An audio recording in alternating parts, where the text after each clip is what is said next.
অদ্ভুত ভাবে কথা কয়ে ওঠে কে আন্ধারে, যেন এক উত্তরের ধলা হাঁস দক্ষিণের টানে যাইতে যাইতে শেষে শুকনো এক নদীর কিনারে ডাক দিয়া ওঠে, হাগো সেনা কেউ আসো কোনোখানে।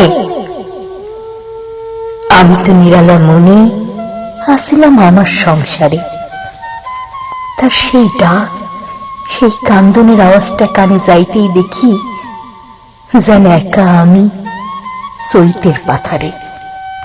আমারে সব নিদারুণ তীর হয় হানি।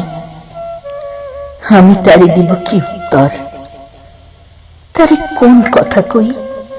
সে কেন আমারে ডাক দিয়া গেল বুঝি নাইয়াও। আমি কি করবার পারি, কতটুকু ক্ষমতা আমার? উপস্থিত মনে হয় তারে আমি ডাক দিয়া লই, ঝাঁপায়া চিন্তাই করি যমুনার সিপ সিপানাও। সকল ফালায়া দিয়া নিরুদ্দেশের সাথে যাই তার। এমন অদ্ভুত ভাবে কথা কয়া উঠে কে আন্ধারে।